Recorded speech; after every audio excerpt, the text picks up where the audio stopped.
Welcome to the Virtual Memories Show. I'm your host, Gil Roth, and we're here to preserve and promote culture, one weekly conversation at a time. You can subscribe to the Virtual Memories Show through iTunes, Spotify, YouTube, Google Play, and a whole bunch of other venues. Just visit our sites, chimeraobscura.com/VM or vmspod.com to find more information, along with our RSS feed. And follow the show on Twitter and Instagram at VMSPod. It was a kind of a transformational week for me, in part because of the conversation you're going to hear in a few minutes.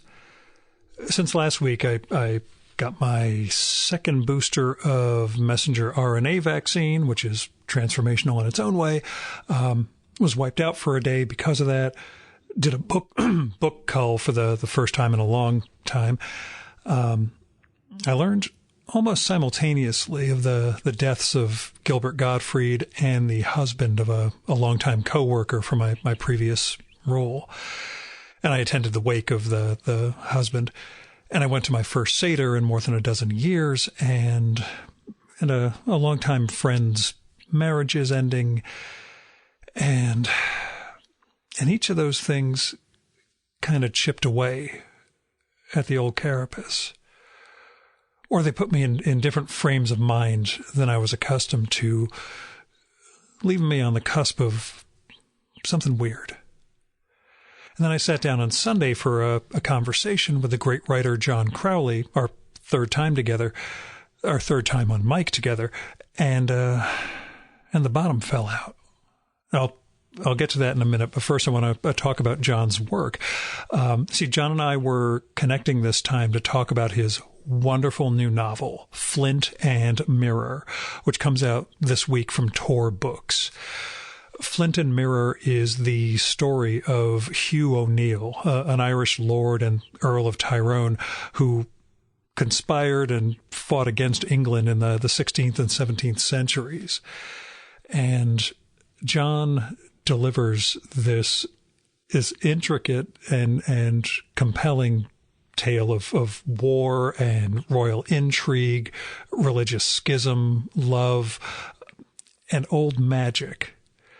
And it's a gorgeous book that manages to evoke a complicated period of history without, bogging the reader down. It's a very quick read, but one that's conveying a lot. I mean, we get an understanding of English colonialism and the conflicts between Catholicism and the Church of England, and between Spain and England, and the different tribes of the Irish and their own conflicts, and the life story of Hugh O'Neill and the people in his world. And in a way, it kind of reminded me a little of one of my favorite novels, The Leopard, which I've gone on about forever and ever, in terms of how John manages to meld the death of an era with the age and decline of a man living through it. And Crowley being Crowley, John D. plays a role in all this, and elements of the fantastic permeate Flint and Mirror. It's a question that we get to, and it comes out of a Publisher's Weekly review of the book. Is it a history novel with fantasy elements or a fantasy novel over historical framework? You make the call. Either way, it's a fantastic book.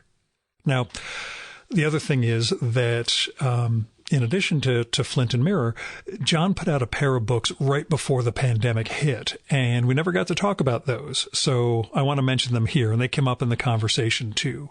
Reading Backwards, Essays and Reviews from 2005 to 2018 from Subterranean Press, and the short story collection And Go Like This. Well, like that line from The Twist by Chubby Checker. And that one's published by Small Beer Press. Both of those books they're full of wonders. And, when I think about it, all three of them comprise a really neat triptych of later John Crowley, essays, short stories, and a novel. He truly is one of my favorite writers. My wife turned me on to Little Big, her all-time favorite novel and the thing John is best known for, many years ago. And I've gone on to read and treasure a dozen or so of his books since.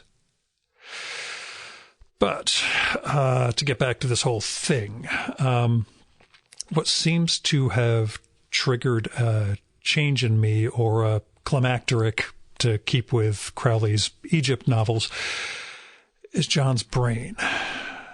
See, I was so focused on this novel and coming up with good career-capping questions around it that I forgot to look up any recent essays or other writing by John.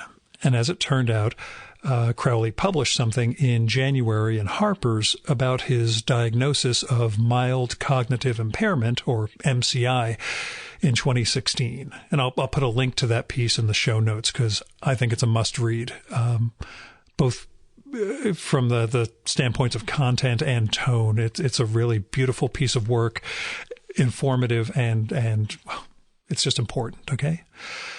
But when John mentioned that piece and his diagnosis about 20 minutes into our conversation, it changed things, I guess. I mean, I adapted our talk around that, trying to figure out how to be sensitive about the situation without babying him, but also asking what his experiences with it have been like and how it's affected his writing and everything else. But I also felt this enormous sense of loss, or potential loss. That mortal notion that we're all slipping away. His mind, my white blood cells, your time bomb, whatever it is. It really came down on me over the course of the conversation, and maybe with the retrospect of the other doings of the past week, like the way I sort of broke down when I talked to my old coworker at her husband's wake, or when I looked at a stack of books and said, I will not visit or return to this book for the rest of my life, and put it in the discard pile. Or just realizing I hadn't been to a Seder in probably 12 or 13 years since the last time my mother was able to come out east. And as far as time bombs go, I should note, John hasn't just had MCI to deal with. He's also had significant heart surgery, which grew more dangerous once the surgeons got inside and took a look. It's all fixed now, but it's also tenuous. So that's been not exactly weighing on me. I can't tell what it's doing yet. Maybe liberating me, maybe throwing me over a cliff. I do want to ride it and see where it brings me. But I guess it goes back to that thread running through so many of John's books about what magic once was and how much we've lost. And it's why I ask him about the alchemy of writing as writing during this conversation, and why I'm glad that part of his mind doesn't seem to be debilitated by his MCI. Anyway, thanks for sticking with this crazy prattle, or thanks for jumping ahead to the conversation itself. Go read John Crowley's latest books, Flint and Mirror, Reading Backwards, and Go Like This.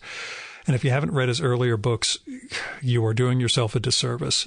Go get Little Big, go get the Egypt Cycle, Engine, Summer, Ka, whatever else you can lay your hands on.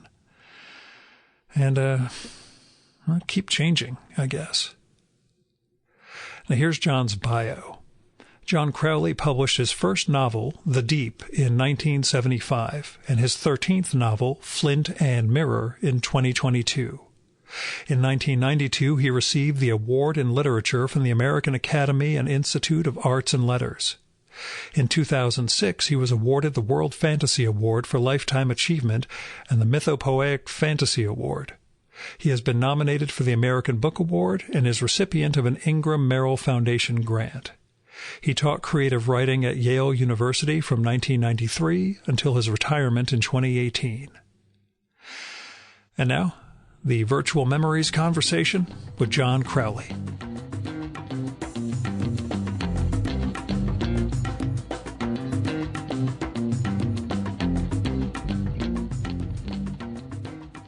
Tell me about Flint and Mirror. Where did the book begin for you? Because it feels like a story you've lived with. Oh yeah, for a while. Yeah, off and on anyway.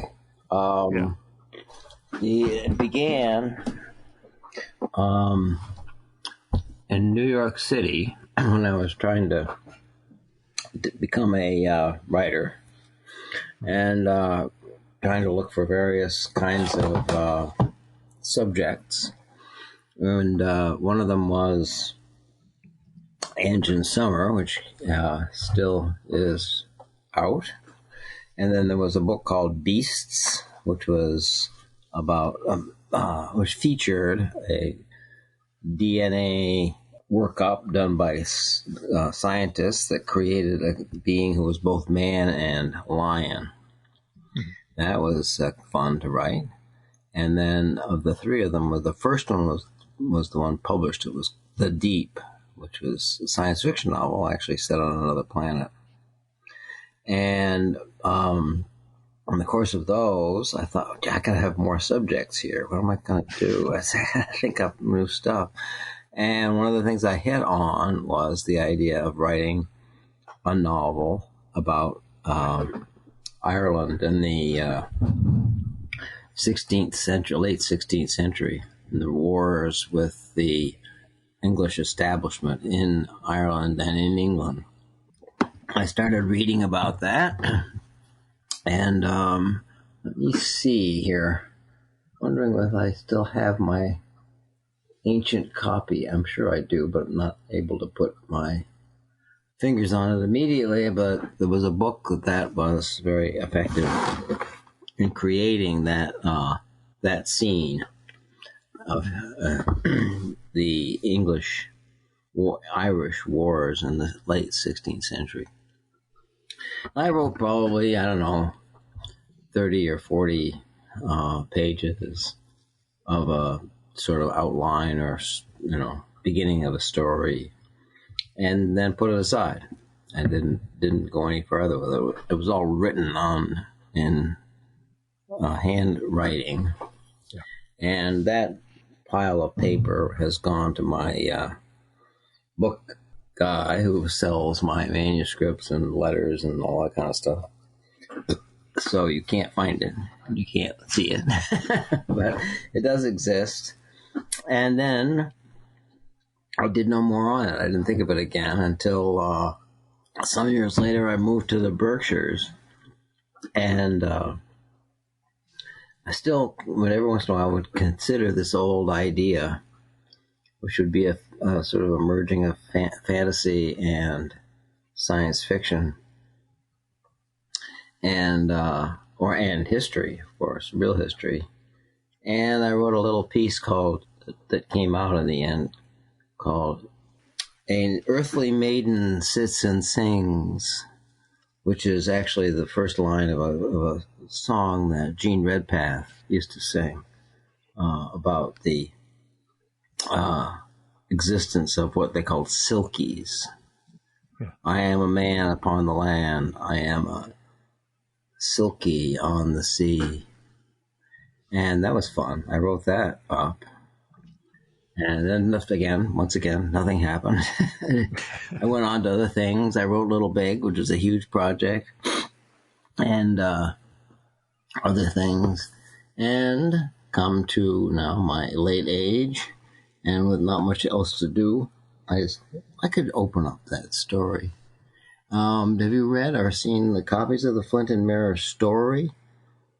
No. I mean, I've got they sent me an copy of the book. Yeah. That's all I've had to go by. Okay. So. Well, the story began to combine that a Silky story and the woman who has a child by the Selkie. Yeah. And the beginnings of the fight between the Irish and the English, and that was derived in part out of the stories of John Dee, right, and his appearances in the 4-volume novel Egypt, and his dealings with angels and other beings. Right. And so I kind of combined these two things in different ways and came up with a well, not a short story, but a longish story that Gardner Dozois published in an anthology, and I think it won a prize of some kind as a story. That back then, 10, 15 years ago. But then I finally picked it up and said, look, let's just get this finished. This has lingered too long. And so I set out to really sit down and complete the whole thing. Embarrassingly, I'm going to say this now because the last couple of years have been a blur.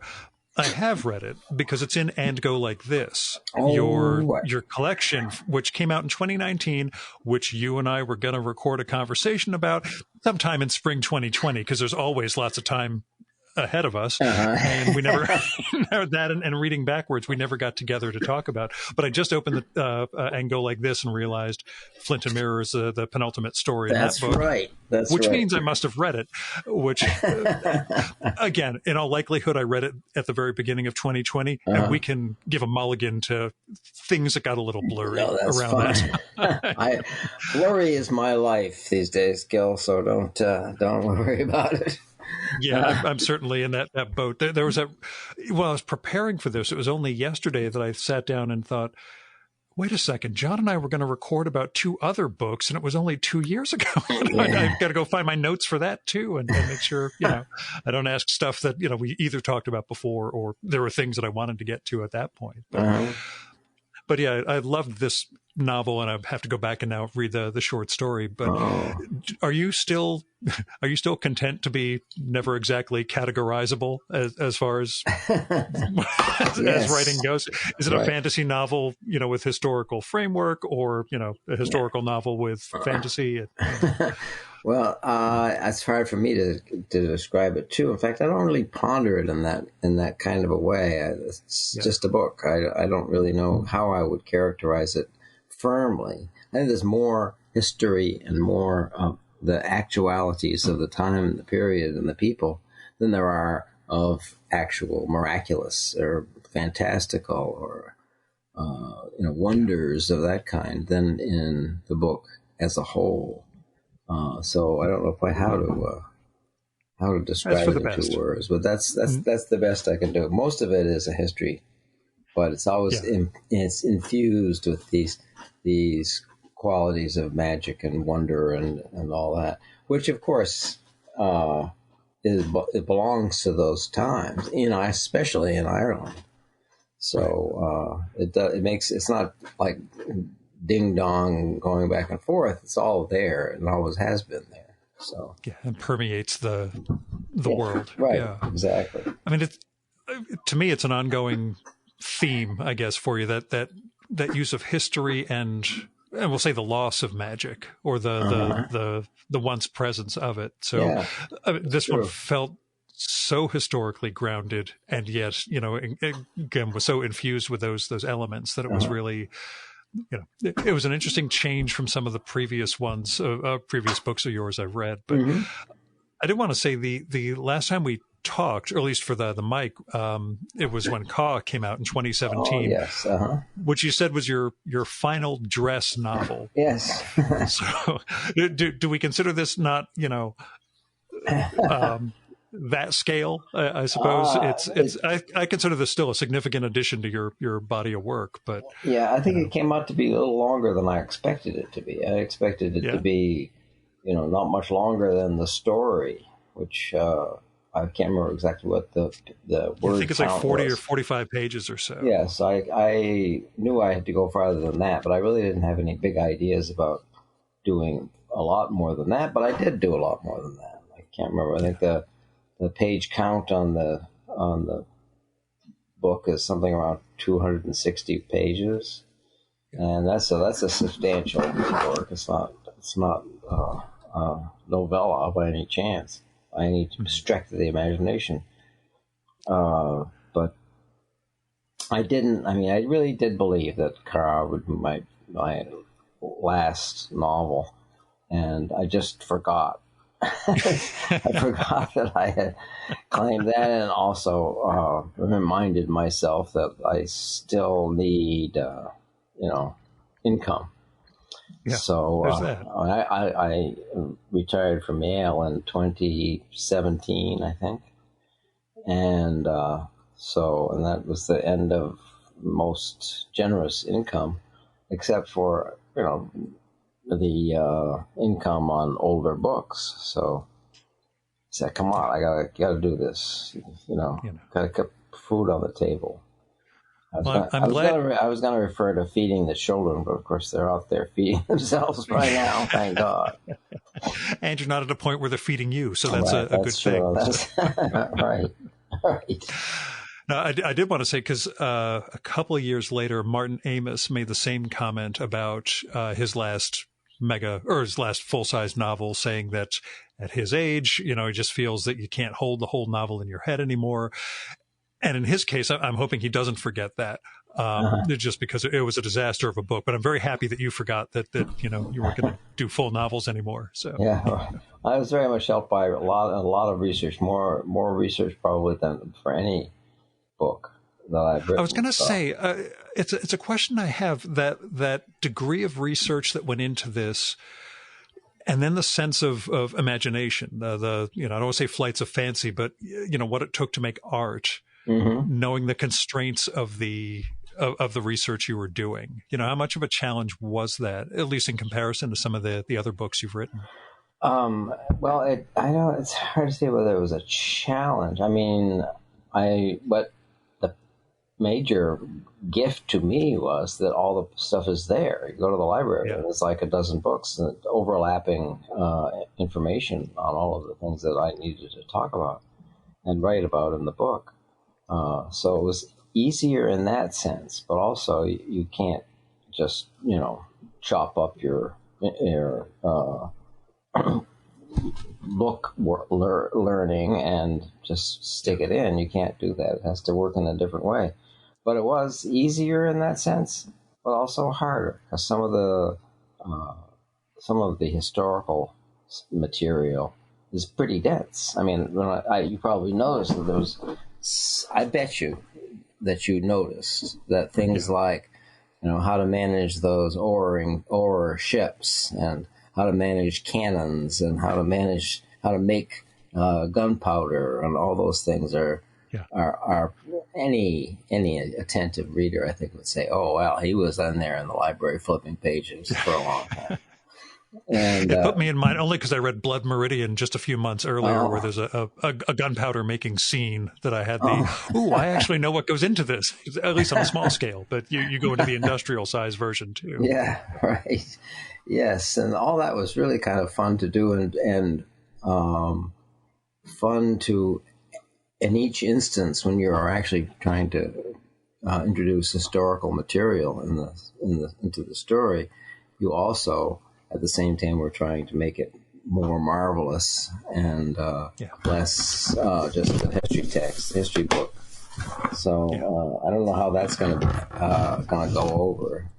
I can hear it in your voice that it was okay, and your worked for me. Yeah. Okay. It might be in general. Given there was the sense. I mean, early on enough, you introduced the fantastic, as our friend Clute will put it, to let us know this isn't just going to be, a historical novel, but one that's, going to have its wonder, I suppose.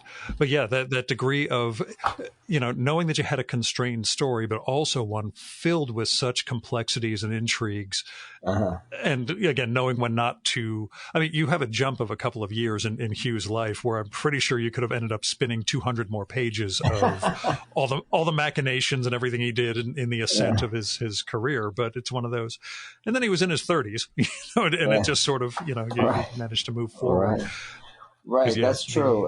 But one of the reasons that I didn't go much farther with it was that his struggles with the English managers and rulers in Ireland in those years just goes always the same. More people show up and denounce him, and he tries to get out of it, and they chase him along, and then there's a sense in which the fight over his power in Ireland, the power of the Irish in Ireland, the power of the English in Ireland, is just so permanent, going back and forth, seesawing back and forth, that I didn't think readers would stand for it if I just kept on producing these basic scenes. I had to pick 4 or 5 of them and make them stick. And and to stand for all the others that I didn't. All the books that I took out of the library and read were much longer. And, even if they were very isolated books. I mean, the rise of Irish resistance in the 16th century, blah, blah, blah. I mean, those books were much longer than mine. So, but, I could choose what I wanted. Right. Yeah, there was it's actually a question that I'd wondered, now that we know how far back this goes, almost a career-long gestation this novel had. How did it change for you? Not just in form, but were there things you feel you couldn't have written if you had been writing this 50 years ago? I think yes, there are. And some of them have to do with that search through history. Yeah. I think that most of what I read back when I was trying to create that story, all turned on one book, now somewhat neglected and sometimes denounced as being not very effective. It was written in 1948. It was a book called The Great O'Neill, and the author is escaping me right now. Yeah, Sean O'Fallon, yes. And it was 1946, 48. Lost my glasses. Even on radio, you have to have your glasses on. 1942, Sean O'Fallon. Oh, jeez. And it was, I can run through this book, and it's underlined heavily and yellow markered and all that kind of stuff. So obviously that was the first big text and the first that I learned about a lot of those things. Since then, of course, and you probably won't be a bit surprised to learn that people are denouncing Sean O'Fallon and saying he was, made all kinds of mistakes and his Irish sentimentality got in the way of it all and things like that. But it was a huge impetus to me to start seeing if I could make these people of the past come alive and do things that would be interesting to readers. So I wouldn't just kick them out of the story, but you had to go on further and do deeper and more complicated stuff in order to really understand what was going on. And he makes apparently makes some fairly significant errors, and I found those out by reading other books. So yeah, but he was his enthusiasm and the beauty of his writing. He's a good writer, great writer, or what supported me at the beginning, and only later did I realize I have to put him aside. Thanks, Sean. Yeah.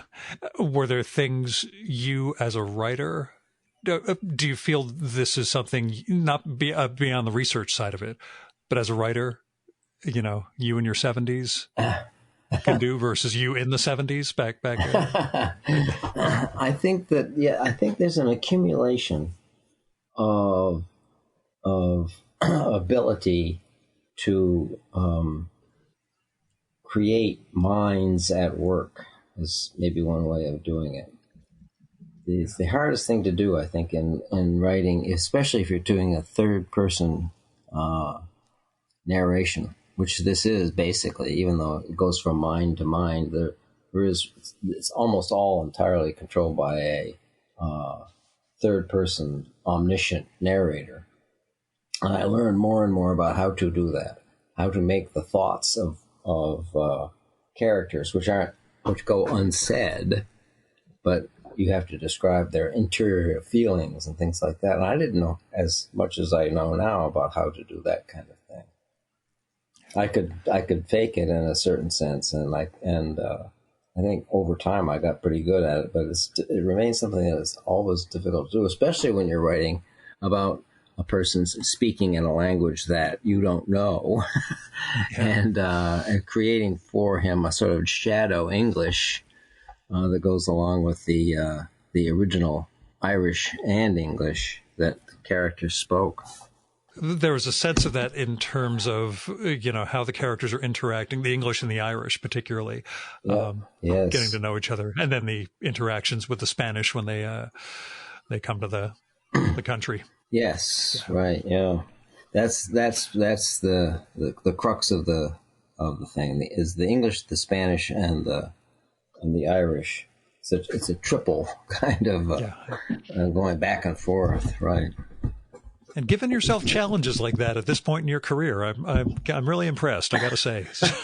Well, sometimes I wonder if I did do it. So it's, I don't know, Roth, Gil, if you saw the essay that I wrote for Harper's Magazine a year or two ago, and it was published in Harper's.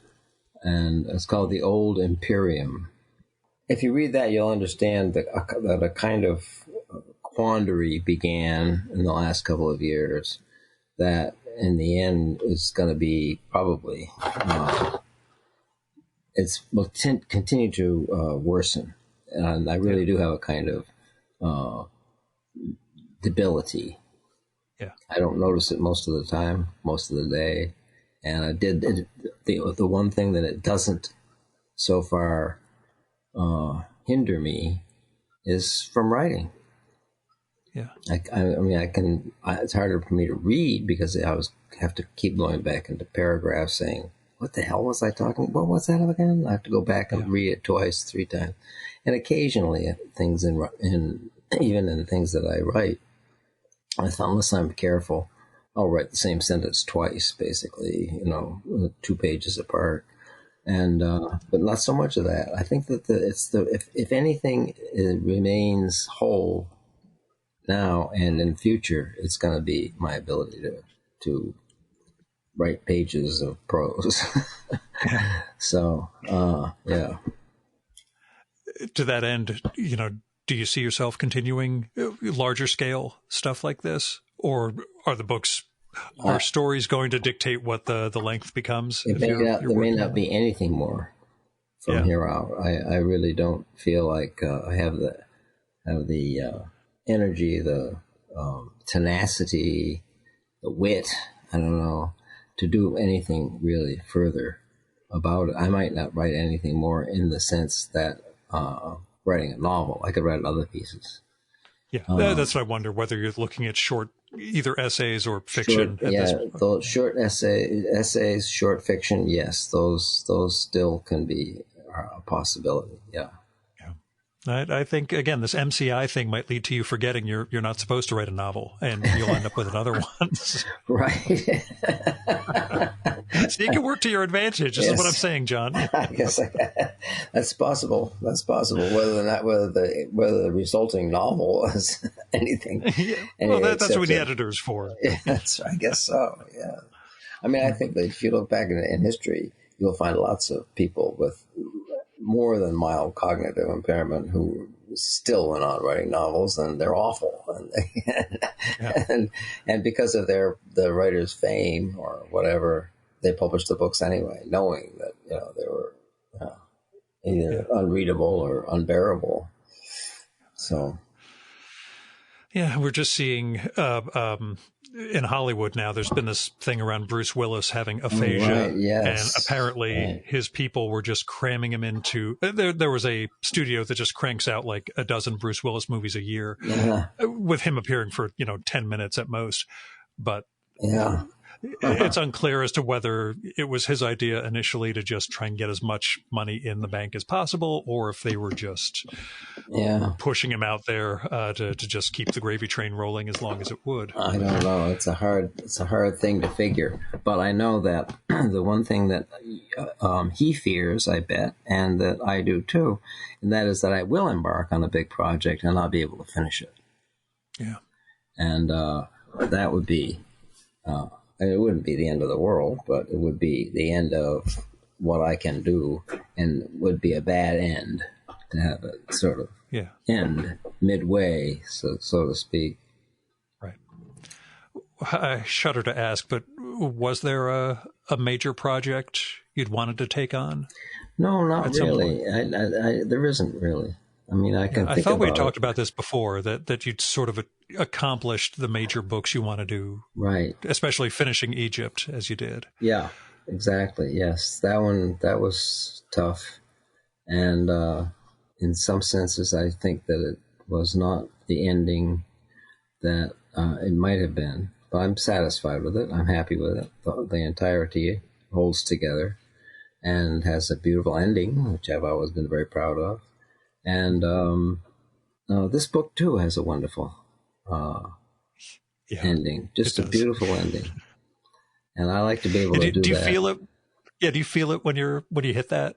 When there are sections of prose, do you get that sort of thrill that, this is really working and I just wrote this? Yes, it definitely does. And the harder it is to do, the more, the better you feel about it if it can be achieved. It's pretty cool. I mean, there are things in the Irish book that are essentially fantasized, but not with fantasy characters, but fantasized in the sense of pretending to know the thoughts and feelings and vision of the world that the characters have, and to be able to do that and have it come out in some sense, just as I believe they really did think that way. And one of the good example is at the very beginning, the Earl of Desmond telling the very young boy Hugh the story of his great grandfather and how he stole the cave from the goddess, and then he turned, the sun sailed away or headed out onto a river and flies away at the end. I thought that was just beautifully done. Yeah. And there were things like that make up a lot for maybe not having the kind of flexible writing of battles and enemies and arguments and things go on in people's heads, which are all fine and all great, and I like doing them too. But things like that, where characters sit still for a minute and a story arises inside of them, whether spoken out or never spoken, you're creating human beings in a way which is kind of a odd thing to be able to at least pretend to have done. It's the audacity of creation. Yeah, I guess that's a good way to put it. Yes, that's right. I'm good with these little tiny turns of phrase, but I can't do anything on a sustained level like you. But I mean, I had that same vibe, and again, it's not comparable, but I wrote this mini essay for my email a month or two ago about Ezra Pound. Mm-hmm. And there was this vibe by the end. I was like, I found the fastball. Like I really found a thing I haven't had for quite a while. And I didn't go into it thinking the next week, okay, I've got to do that again. But it was just it's good to remind yourself you've still got that. Yeah, so right. How old are you, Gil? 51, but I got diagnosed with leukemia last year, so I've got that craziness. That not let's see, it is the best bad news, as I phrase it. It's dormant, non-aggressive, could take decades before it needs treatment, but it does change your approach to the world. I'll tell you that. I'll say it certainly does. Yes. Yeah, there's the last couple of years have been a little weird for all of us, but that was one of my extra knife. Right. Well, it just got shivved by this one, a few months after turning 50. Yeah. Well, in my case, these last couple of years have been a sense of constriction and surrounded by things that I would like to branch out into, but just can't because I can't even go to the library. Right. So, I mean, you find new resources, you look up stuff online. I mean, but at a certain point, it's you say, wait a minute, I'd probably be better off taking a nap. But yeah, there's also that sense of, as much as you can find online, you know there are things in the library that somehow, you know, they escaped digitization. They're not indexed, or they're just scans of pages without things broken out. Exactly. There's still things you're going to find that in that way that you just can't, you know, search for. Right. I mean, you can't look at the index of an online thing usually, because they usually don't have indexes. Yeah. So, yeah. Even when I opened your Harper's thing, the first thing I searched for was Bruno, to see if you had anything about memory palaces in relation to the MCI. But right, because I figured with all the ironies in your writing, that would be something that would. Well, actually, I mean, Bruno's ideas of an Imperium that surrounds you and that you know and that you go from place to place within. Yes, that's suggested in the essay, even though it's far too hard for people who haven't, unlike you, haven't actually established what Bruno's stuff is about. I'm always looking at the subtleties in your writing, so I'm always looking at what's unsaid, I guess, in terms of the references. That's great. That's very pleasing to an author to hear that. I always figure you've got there's so much going on under the surface, and that's, you know, what I love in reading. But that's me. It's something that as I was going through my notes from when we were going to talk in 2020, in reading backwards, you have a section of wondering about the alternative life if you had stayed in New York and tried to make it in theater and design and all. Right, yeah. Does that contemplation of alternative lives matter much to you nowadays, or is that sublimated in terms of, it turns out my writing was how I explored all the alternative lives, it just weren't mine? Yeah, that's a good way of putting it. Yeah, no, it was not a way of like telling the reader that really I had a wonderful life laid out for me that I didn't take for some silly reason. That's not really the way it was at all. I mean, the you might call it a joke in that story, anosognosia, is that it's impossible. You know, he's managed to change his life and then change it back, and you don't know. You don't know what's going to happen in the end. But is he going to go on with this life that he created through the possibility of whatever? I'm not even sure what I thought he could possibly do to get this done, except, as he insists to the psychiatrist, you know, anybody can do this. It's one of those things. You know what it's like is, you know, the novel about the guy who gets left behind in a ruined or wrecked spaceship, and the spaceship, the cruising spaceship that comes by him, doesn't stop and save him and pick him up. And after that, he decides he's going to kill them all, or wreak his havoc on all of them individually, one by one, which isn't quite how the book goes on. But he does have a life in which event after event after event, which never existed before, it takes place. And I always thought that was a little bit of a model that you could think. I was thinking of Bester. Yes, that's the guy. The stars. I guess the star's my destination. Star's my destination. That's the one. Only because I'm stuck with Chip's. The stars in my pocket, like grains of sand. You know, that's Chip, and that's not okay. So yeah, the star's my destination. Star's my destination, and he goes out and he invents a way of living forever. Yeah, and by just pure will, moving from one place to another instantly, and finding yourself in a new way. Well, that's a much more easy reading kind of way of doing exactly what I was doing with that long story, where this guy broods endlessly over which side of this problem he's going to end up choosing.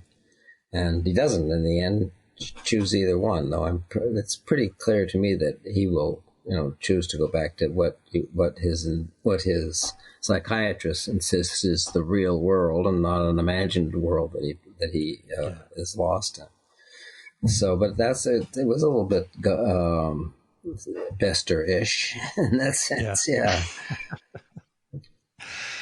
During this phase of your life with the MCI and then the pandemic coming in the last 2+ years, like you said, things are about constrainment and being, the world narrowing. Do you get out, or do you talk with old friends? I know from the older guests I talk to, old friends is a real problematic issue, but is there still a sense of the people, your peers that you stay in touch with, or has it been tougher? Well, even doing that, I think it's been tougher. I do a lot of do a lot of the contacting within, for instance, Facebook. Make sure that people understand that I'm there and still thinking and still hanging in there, and responding to their responses to me, which is always gratifying. And but not, it's very hard to get together with anybody. It has been for the last 2 years or whatever it is, to actually physically be with other people, even the ones that you would most like to hang out with.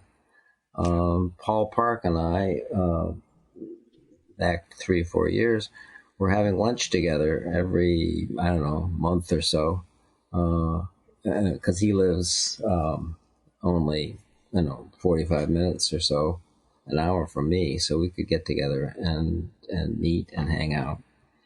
And others like that, people who have been important to me, we've met and hung out, but it's still very hard to do. Yeah, very hard to do. And it's, well, for me, it's really weird. I've done some in-person podcasts again, and it's strange just being in the presence of another person besides my wife, face to face, indoors, etc. And I'm I'm not used to this. It's kind of a strange, much less go to a restaurant or something, which I've just been avoiding as long as I can. Of course, yes. Yeah. And in my case, I can't even, or have almost entirely given up driving cars. So. Finding people driving their houses, all that kind of stuff. It's just awful. And the failure, apparently, I don't follow it very much anymore. Maybe you do more. Failure of the cons and conventions and meetings, all that kind of stuff. Which when I read about them in Facebook and other places, I said, this doesn't sound like much fun. They're just arguing with each other. And, one thing. Another thing is I don't even know these people hardly anymore, and so it doesn't attract me the way that's it an did. issue. There's a comics festival up in Toronto that my wife and I go. Well, in the before time, we would go to it every year, the Toronto Comic Arts Festival, and this year they're going back to in person. And on Twitter, all of these people who will be exhibiting there have been tweeting. And I'm like, I literally don't know who any of these people are.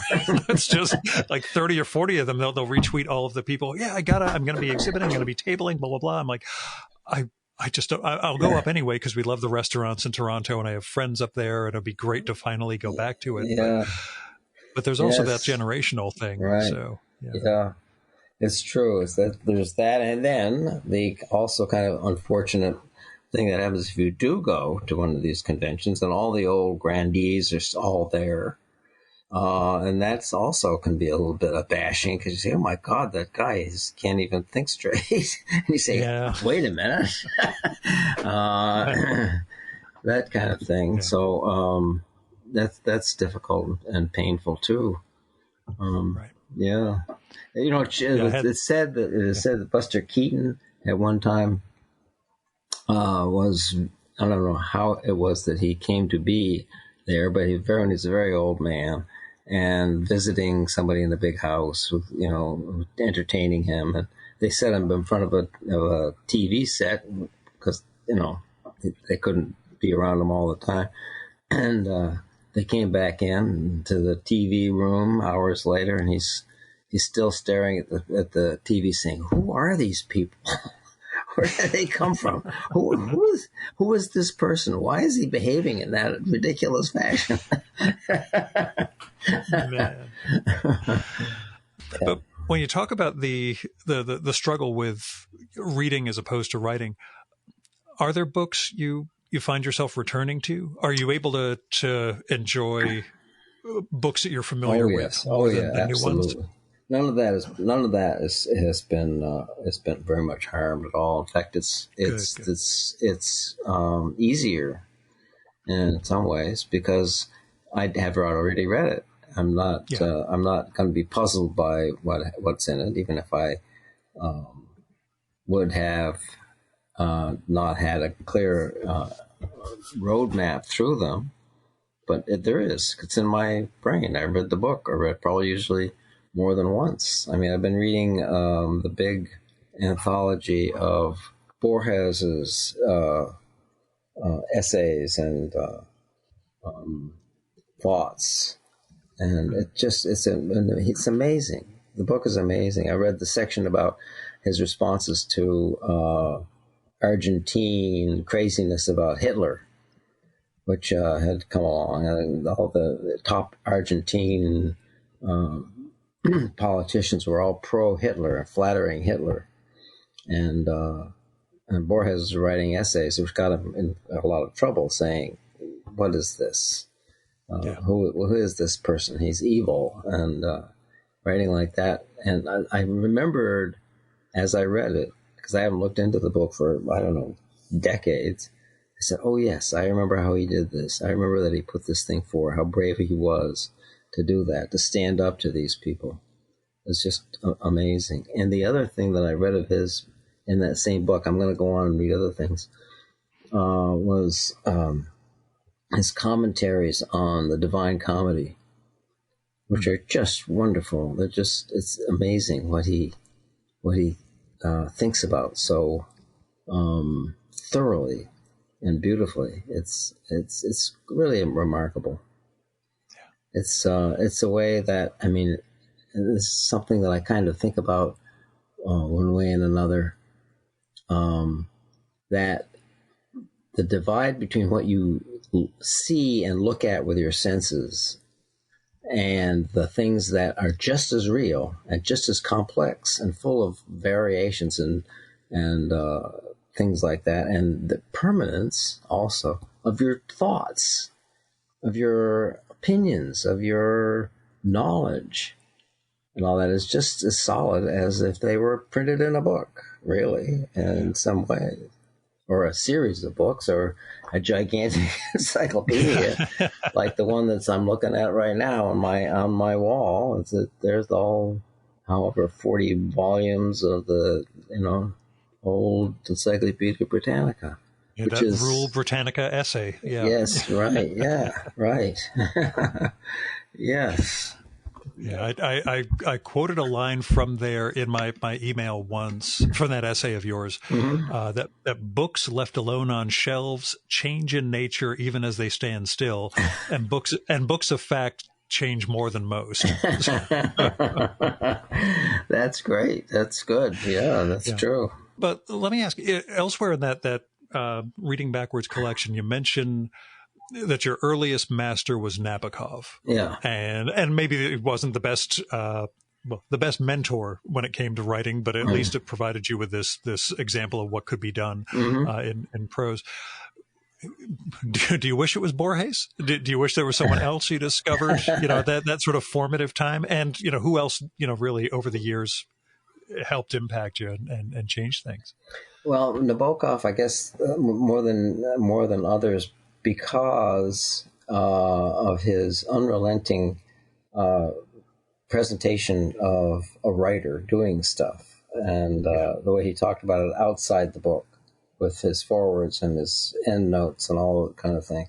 He was the most writerly writer I have ever studied, and I think one of the great writerly writers who was not trying to do what Borges was trying to do, which was not so much a creation fictions. Even the Library of Babel is not exactly what the kind of thing that Nabokov was after.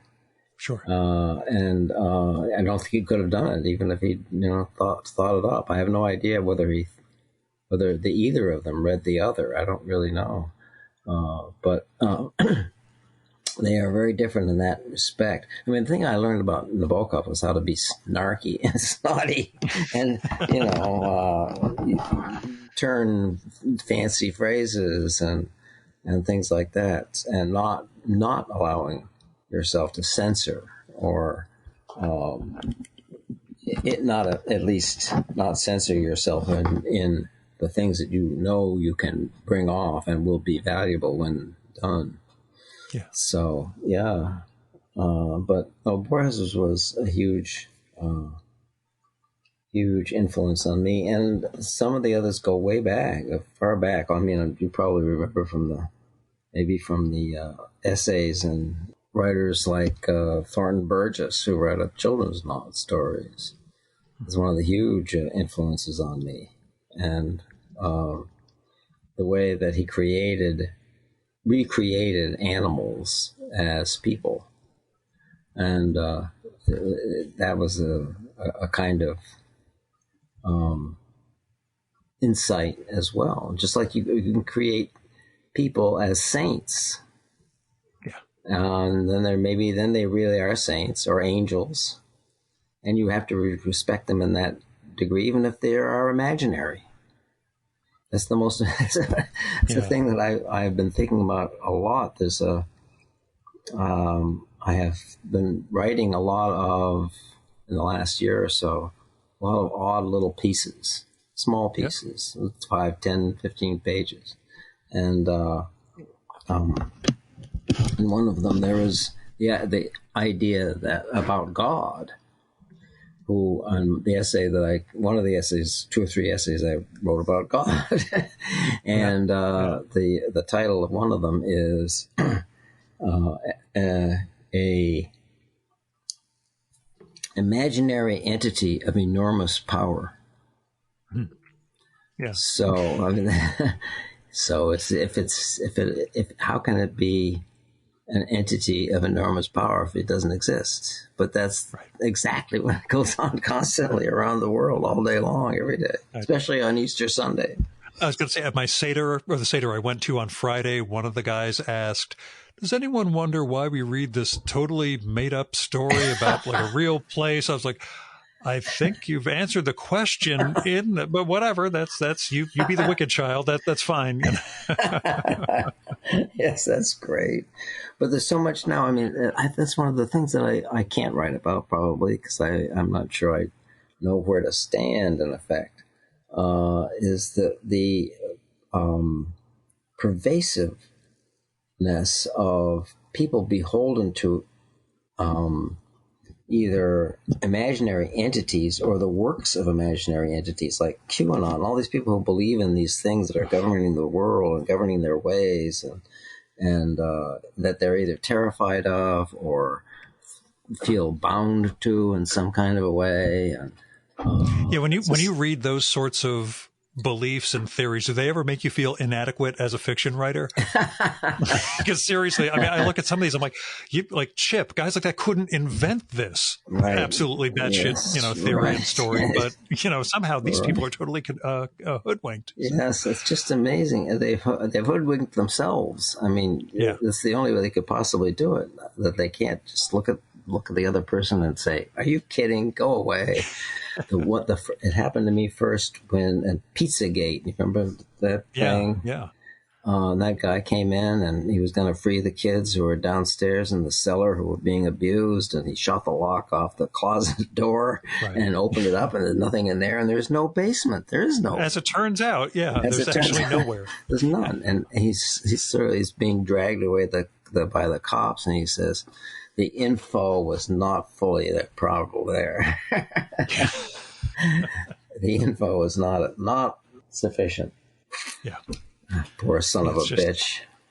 It's what's incredible to me. The role that stories play and again, the willingness of people to believe things that, well, I mean, you talk about it in the Art of Peace essay, and in a positive way, I like to think, but we see how it gets contorted into some people's worst impulses. Yes, exactly. Yes, and the fact that one of the things that it would seem that a definition of sanity would include the ability not to fall into the hands of imaginary entities You'd think. Who power over you and hold you in thrall. Yeah, I understand the temptation, especially during times of crisis, to fall into those pattern making, wheels within wheels views of the universe. But, I'm also, I think, rational enough to step back and say, yes, Gil, but that's insane. You need to take a deep breath and not engage in all that. But, right. Yeah. So you're writing smaller pieces. Do you have I don't have. Do you have a goal? Well, I am setting out a couple of things that I have done, and they're recent mostly, including one about 3 short pieces about God, or about divinity, actually, a little bit different. And have been thinking of it as what I call a Conway miscellany. Conway is the town I live in. And so a Conway miscellany would hold all of these different things in a sort of like the book of essays that Small Beer did, but it would be different from that because all of them were focused in a different kind of literary endeavor. One part of it is a quite long, 100-page maybe, writing on how to write fiction. And, there's so many books like that out there in the world. Hit them hard with the first scene, the characters have to do this. And it's like, it's not that. It's something different from that. But it is about how to go about writing if you want to do it in a credible way. And then there's that. I wrote in the 1960s when I first came to New York. I didn't keep any kind of diary of the events that happened to me, a lot of which did happen to me. As you can imagine, I came from Indiana and then set up shop in New York City and took pictures. Some of them then met famous people and so on and so on. But I never wrote any of it down. So, but I did these times will never end in the 70s. Yeah. Yes, right. But then when I was in my 70s, I did diarize considerably, but I just hadn't done it in the first place. So I decided I would write up a diary that I should have written then, but didn't. So that's kind of crazy to do, but that's one thing that I did, plus this fiction book and other short things like the essays on divinity and other kinds of things. And I'm trying to think how to do that, if it's even possible to do, to collect a whole bunch of, absolutely unrelated stuff and publish it all either as a book or as it came to me that you could do an actual miscellany. That is to say, each book would be different. Maybe the typeface would be different, the size, cutting, and all that kind of stuff. And just you have to buy the whole book, like buying a bushel of roses or flowers of a different kind, or filling a market basket or some symbol like that. But go ahead. I was going to say, it makes me think of, going back to festivals and cons again and selling, these things on the table and having the whole offering. Right. Maybe that'll happen still. I don't know. I may not actually end up being published in any commonplace form at all, but so far it's kind of fun. It's something, we old guys, retired guys, have to come up with things to amuse ourselves with. So that's, that's one of the things I discovered very early on when I started doing interviews with people in the arts and started reaching older guests. I discovered retirement's not really a concept. no. Most writers, it's still, Philip Roth said goodbye to writing a few years before he was dead. But, yeah, I think he said goodbye to publishing as opposed to writing. But, I think for the most part,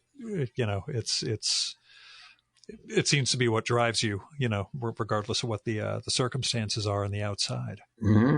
Yeah, that's right. And you can't ever predict a late masterpiece. You, as the writer, can't predict it, and neither can readers who are sort of waiting for it or waiting for the possibility of it. Oh, I foist off Donald Hall's essays after 80 on just about anybody I can find who's a good reader. Yeah, I just, the grace, precision, and art in some of those essays, I look at it, I'm like, it's the sort of thing that I ask, like, is that the sort of thing you could have written at 30 or 40? Mm-hmm. And, there are writers who'd be like, yeah, no, I didn't have not just the world perspective, but the control of the art. And again, how mercurial that is. Yes. But that sense of and you haven't done things like read the same book 5 times or the same poem 100 times, right. And have it part of your being. Which raises the question, because I know that's tied into teaching. Do you miss teaching? No, I don't. Okay. That's kind of a complex question. I'm thinking. I don't think that's quite the question. Yeah. I enjoyed it enormously while it was going on, and I don't think that I could do it as well now. I think more than anything else, it's not that I would miss it or anything like that. I kind of do. There's a odd thing that turns up on my email. That's that section of email that tells you a bunch of stuff that they think you're supposed to be interested in. Oh yeah. Even though it's not, directed exactly at you. And a lot of them, to me, that come to me are all about jobs in universities or colleges, and where I live in Massachusetts, there's dozens of colleges, practically stumbling over each other. But and mine almost disappeared. I went to Hampshire, which almost went under. That's right. And there's always a good risk to go under, but yeah. I taught a semester there once long ago. It wasn't very successful, but I look at it, I think, Smith College is just down the road. If something on this huge long list of possible jobs in universities or colleges, would there be something I could go and do? And then I tell myself, sit down again, do something different. No, I don't think I could ever do that again. I think that the kinds of debilities that I'm getting. You can hear it in this conversation. It's not like I can't be wise or clever or usefully speaking, but there's a quality of just missing things one after another that are very embarrassing. I wouldn't want to stand up in front of people and try to remember who that guy was who wrote the stuff about the whatever it was, and not be able to come up with the name while they just sat there and stared at me. I'm not going to do that. So right. Yeah. Even if when I do get the name, I get the right name and have smart things to say about it, still, I don't want to do that. So. Yeah, and it's you owe something to the students. Yes, right, exactly. But speaking of teachers, the last time we were going to get together, it turned out to be a snowstorm, so you weren't able to attend Harold Bloom's memorial service. Oh, right. Yes. Early 2020. And trust me, I shouldn't have attended either because that snowstorm was a goddamn nightmare to drive through on the way back home. But it's about an 80-minute drive that turned into about 3.5 hours of just white-knuckling it down 95. But it was still, important to me to attend because... Well, as we discovered with the pandemic and everything, taking those opportunities is better than putting stuff off till later. But yes, Yeah, I was glad to sit down with him for 45 minutes or so to talk. Although I don't think he forgave me when I brought a stack of books and one of them was his fantasy novel. Oh, yeah. Yeah. I think as he put it, I don't regret writing it. I do regret publishing it. I was like, yeah, I get where you're coming from. So. Yeah, and he insisted that I read the book of the guy who was sort of David the model Lindsay. of his.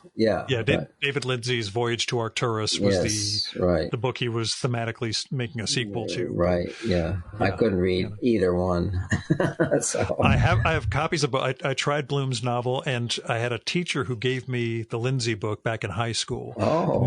They're both sitting on my shelf. Like they're just one of those. I'll keep them here, but, yes, but I recently went through a book cull where I cleared out a whole lot of books, not a whole lot, but a couple of stacks of books from my shelves in the I'm either never going to read this or never going to reread this piles. Yeah. But the Bloom things, I'm like, I'll hold on to those. Yes, maybe someday, maybe in my 60s or 70s, it'll make sense. But but even if you don't, they're a token, and you know that they attach you to something that was important to you long ago. Yeah. So yes, of course, there's still on my shelf is my my book about animals that was given to me when I was in the 4th grade or 5th grade, I think it was, called Our Animal Neighbors. Yeah. It's like the lives of woodchucks and raccoons and porcupines and stuff like that. And it was full of the most amazing little stories. And I still have this book. It's like...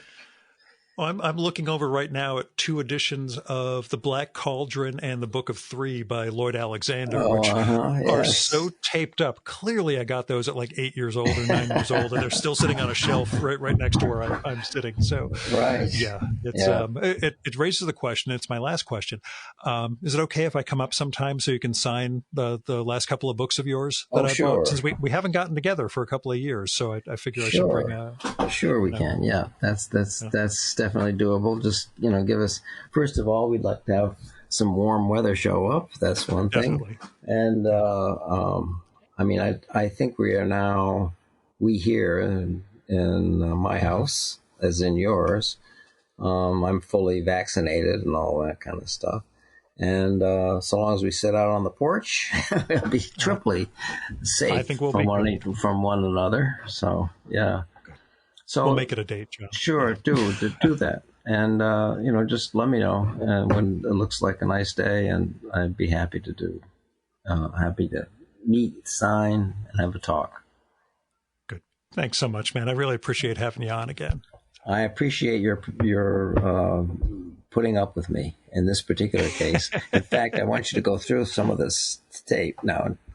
Take out some of the blips if you can. If you do that, I don't know if you do that. You may be sworn and they take nothing out, but no, I have no standards, morals, or scruples whatsoever. Don't worry. Oh, good. Good. That's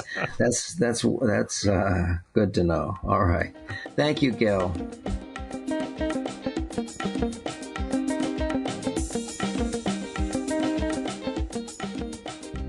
And that was John Crowley. And yes, as he requested, I did go through and take some of the blips and lapses out.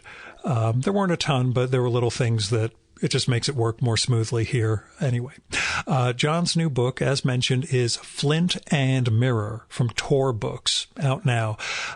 Like I said at the top, it's magical. And as we talked about, it's something when a guy can rear back and give you the fastball like this again.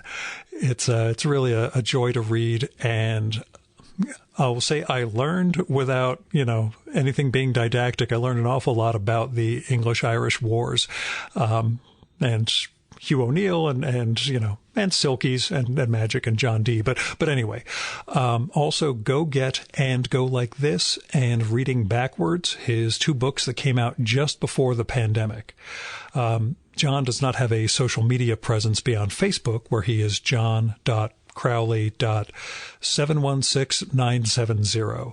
I will put a link to that, his website, the MCI piece in Harper's, and all of the books that I mentioned here in the show and episode notes for this one. But just go out and read Little Big, read his past work, read his new stuff. This is a writer who is an absolute treasure. Now, if you want to support the Virtual Memories Show, you can do that by telling other people about it. Just let them know there's this podcast that comes out every week with a guy who occasionally has overlong intros, but you can skip those, and features conversations with really interesting creative people, writers, artists, cartoonists, musicians, publishers, translators, all sorts of neat conversations.